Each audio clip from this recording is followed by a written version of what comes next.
So as I lay in bed last night, I made the always intelligent decision to try to catch up on the news.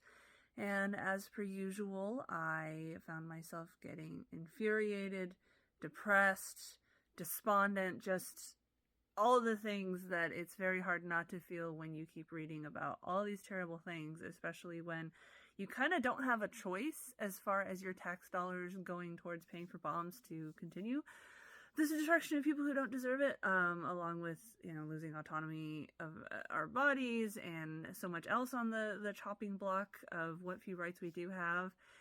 And my question is, how do you establish a boundary for yourself where you can stay informed, but also not be so paralyzed with rage and depression that you're not really doing anything to improve the situation? You're just feeling miserable all the time.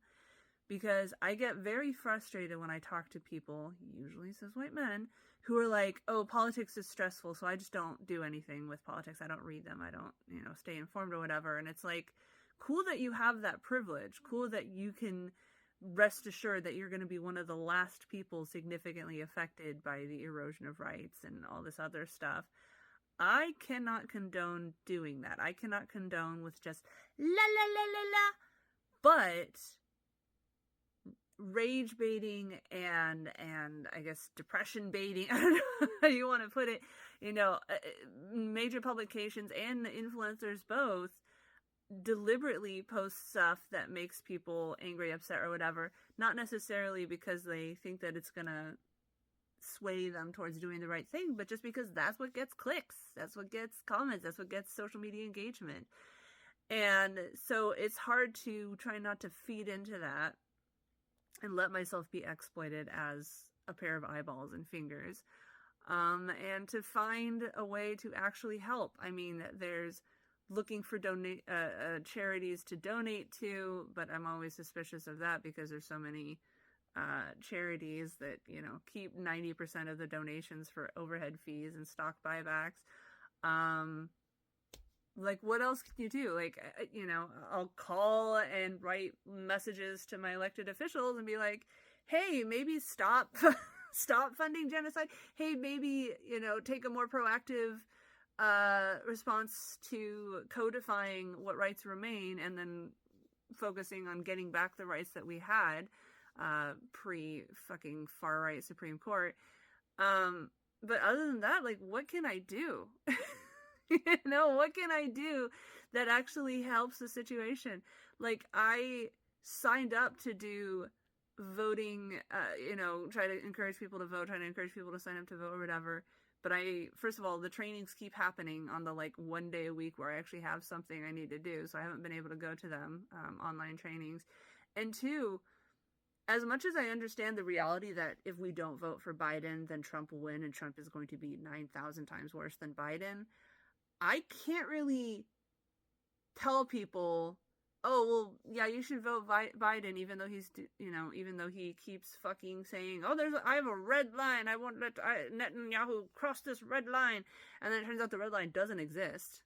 I mean, we knew it didn't, but it doesn't exist. They'll just keep pushing it, and there's good stuff that Biden has done, but there's also a lot of bad stuff he's done. And there's a lot of bad stuff that he could have at least tried to stop and didn't. Biden is not nearly as bad as Trump. Democrats are not nearly as bad as Republicans. And I think that people that say the two parties are identical are self-centered, privileged idiots. Ignorant. Let's say with ignorant. If you literally think that a Biden presidency would be just as bad as a Trump presidency, go say that to the face of your transgender friends, of your racial, people of color, women and people who can give birth who are facing a real chance of having federal abortion, abortions banned federally. Just all these horrible things that the Republican Party has just flat out said that they're going to enact. If you literally think that Biden and Trump are the same.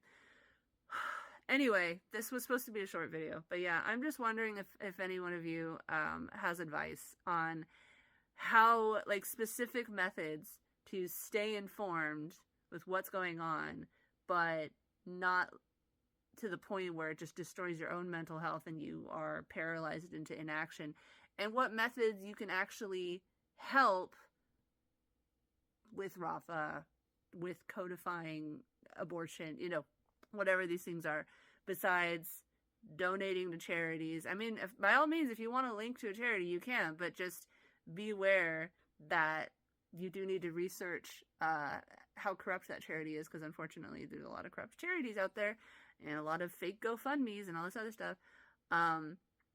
Or link to templates or some other resource on how and what to say to your elected officials to encourage them to do the right thing.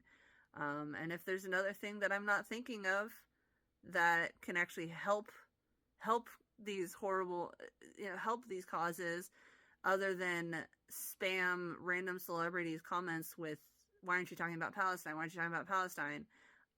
Which might make you feel morally superior, but it doesn't actually help Palestinians.